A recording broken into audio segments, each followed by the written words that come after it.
일어나자 사람들은 평화와 자유를 직접 확인하고 싶어 했습니다.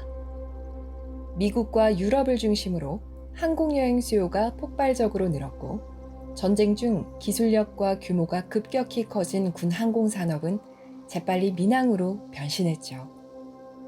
이때까지도 민간 여객기가 테러범에 의해 납치될 수 있다는 생각은 아무도 하지 않았습니다. 1950년대 초반까지 공항 터미널은 기차역과 비슷한 구조였습니다. 승객들은 티켓을 구입한 후 비행기가 서 있는 주기장까지 걸어가서 탑승했습니다. 공항 당국도 항공사 측도 승객의 소지품은 물론 신분증조차 확인하지 않았기 때문에 마음만 먹으면 누구나 무기를 숨기고 탑승할 수 있었습니다. 1960년대의 고전적 하이제킹은 승객의 불편을 초래하기는 했지만 테러범들이 승객들에게 직접적인 위협을 가하지는 않았습니다. 테러범들과 정치적 거래를 해야 하는 정부와는 달리 일반인들은 오히려 하이제킹을 낭만적인 이벤트 정도로 생각했습니다. 반전운동과 히피 문화가 주를 이루고 있던 60, 70년대 대중에게 하이제킹은 테러라기보다는 외로운 정치혁명가와의 우연한 동행이었습니다. 1960년대 가장 드라마틱했던 하이제킹 사건은 현역 미 해병대원이었던 라파엘 미니첼로가 일으킨 트랜스월드 항공 8호편 납치 사건입니다. 라파엘은 10대 때 부모를 따라 미국으로 온 이탈리아 출신의 이민자였습니다. 베트남전이 발발하던 해 18살이 된 라파엘은 해병대에 자원 입대했습니다. 미군으로 참전해 전투에서 공을 세우는 것은 미국 사회에서 성실한 미국인으로 인정받을 수 있는 가장 확실한 방법이었습니다. 베트남에 파병된 라파엘은 전투 중 몸을 사리지 않았습니다. 1969년 4월 캘리포니아의 해병대 본부로 복귀하는 라파엘의 가슴에는 퍼플하트 기장이 달려 있었습니다. 어디도 다치지 않았지만 외상 후 스트레스 장애가 드러나기 전의 일이었습니다. 그러나 막상 본부로 돌아와 베트남 파병 기간에 봉급을 정산하던 라파엘은 그동안 캠프의 누군가가 자신의 월급 중 일부를 빼돌리고 있다는 사실을 발견했습니다. 해병대 본부는 사건을 제대로 수사하기는커녕 오히려 라파엘에게 문제를 확대하지 말라는 은근한 압력을 행사합니다. 라파엘은 해병대와 미국에 깊은 배신감을 느꼈습니다. 1969년 10월 31일 라파엘은 250발의 실탄과 베트남전에서 사용하던 자신의 M1 소총을 분해해 가방에 넣고 펜틀턴 캠프를 빠져나왔습니다. 그 길로 로스앤젤레스 공항으로 간 라파엘은 샌프란시스코행 TWA 8호편에 탑승해 이륙을 기다립니다. 무단 타령한 해병대원이 소총과 실탄 뭉치가 들어있는 가방을 들고 비행기에 탑승할 때까지 그의 신분증이나 소지품을 검사하는 사람은 아무도 없었습니다. TWA 8호편에는 조종사 3명, 승무원 4명, 승객 80명이 타고 있었습니다. 조종사와 승무원들의 경력은 모두 짧았습니다. 앳되고 얌전한 라파엘의 큰 가방은 낚시 가방처럼 보였습니다. 1969년 10월 31일 3시 30분 로스앤젤레스 공항에서 이륙한 지 15분 후 라파엘은 화장실로 들어가 능숙한 솜씨로 소총을 결합한 뒤 탄창을 삽입하고 객실로 나왔습니다.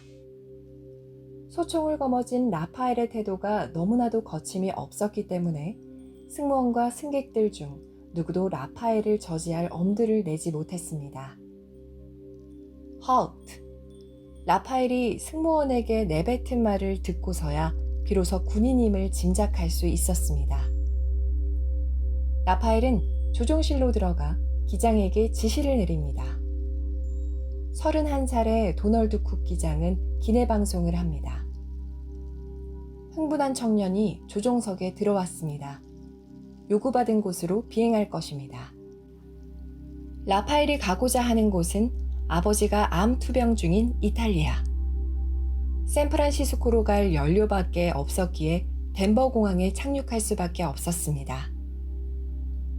덴버에 착륙하기 전 기장은 라파엘 몰래 관제소의 기내에서 벌어지고 있는 납치 상황을 보고했지만 덴버에는 라파엘을 체포할 준비가 되어 있지 않습니다. 공항에서 연료가 재보급되는 동안 라파엘은 조종사를 제외한 승무원과 승객들은 모두 비행기에서 내리라고 지시합니다. 승객 39명과 객실 승무원이 모두 내립니다. 21살의 객실 승무원 트레이시 콜먼이 비행기에 남겠다고 합니다. 저도 남고 싶지는 않았습니다. 하지만 승무원이 남아있지 않으면 승객들을 모두 내려줄 것 같지가 않아 보였어요. 납치된 비행기가 자국의 영공을 벗어나면 비행기를 통제하는 관할권이 다음 영공을 관장하는 국가로 넘어가기 때문에 FBI는 어떻게든 미국 내에서 상황을 끝내야 했습니다. 대서양을 건너 이탈리아로 가기 위해서는 미 동부 해안을 넘어가기 전에 연료를 다시 채워야 합니다. 기장으로부터 비행기가 뉴욕에 내릴 것이라는 정보를 입수한 FBI는 뉴욕 공항에 대테러 특수부대를 대기시켰습니다. 라파엘이 탄 비행기가 뉴욕에 착륙하자 FBI는 곧바로 중무장한 특수부대원들을 투입합니다. FBI는 무장한 특수부대원들이 비행기를 포위하는 것을 보면 라파엘이 겁을 먹고 항복할 것으로 예상했지만 베트남 전장에서 숱한 실전을 치른 20살의 해병대원은 전혀 위축되지 않았습니다. FBI는 라파엘을 압박하려 저격을 합니다. 저격수가 쏜 총알은 산소 탱크를 맞췄지만 기체를 관통하지는 않았습니다. 도널드 쿡 기장은 훗날 말합니다. FBI의 계획은 너무 멍청해서 승무원들까지 다 죽일 뻔했습니다. 연료 보급 트럭 대신 중무장을 한 장갑차가 비행기를 에워싸자 라파엘은 장갑차를 향해 소총을 무차별 난사합니다. 라파엘의 격렬한 저항에 당황한 FBI는 비행기가 연료를 채우고 다시 이륙할 때까지 어떤 대응도 제기하지 못했습니다. TWA 8호편은 기장, 부기장, 항공기관사, 승무원 콜먼, 그리고 라파엘을 태우고 이탈리아로 긴 여행을 합니다. 메인주 벵거공항, 아일랜드 세넌공항을 경유해 로마로 출발합니다. 비행기가 대서양을 건너는 동안 전 세계 언론은 현역 미 해병대원에 의해 미국 비행기가 납치되었다는 사실을 앞다투어 보도했습니다. 대중은 라파엘의 수려한 외모와 대담한 하이제킹 스토리에 열광합니다. 실시간으로 생중계되는 라파엘의 하이제킹 소식은 화려하고 선정적이었습니다. 대중에게 라파엘은 비행기 납치범이 아니라 썩은 권력의 부조리에 저항하는 고독한 영웅이었고 베트남전의 희생자였습니다.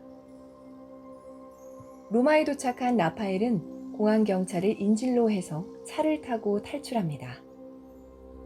라파엘은 스스로 각본과 감독, 주연까지 맡은 영화를 끝내야 할 타이밍을 잘 알고 있었습니다. 라파엘은 자신을 체포하러 온 이탈리아 경찰에게 동포여, 왜 나를 체포하는가? 라는 마지막 대사와 함께 순순히 두 손을 내밀었습니다.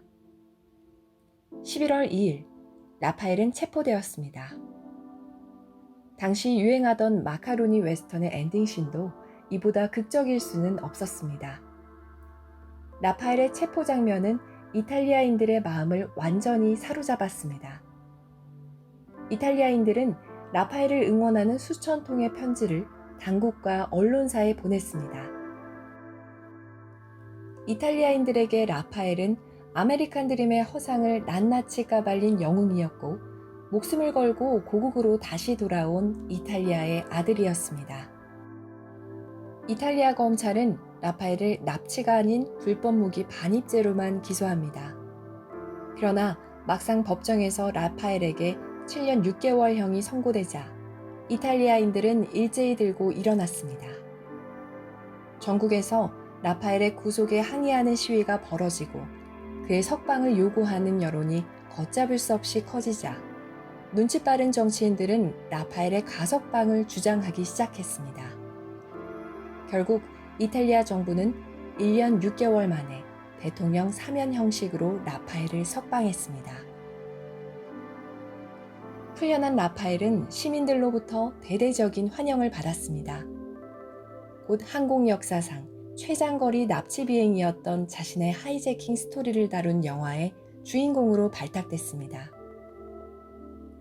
영화 이름은 동포여, 왜 나를 체포하는가 였습니다. 이탈리아 사법당국의 처리와는 별개로 미 당국은 라파엘을 항공기 납치 혐의로 뉴욕 브루클린 법원에 기소했습니다.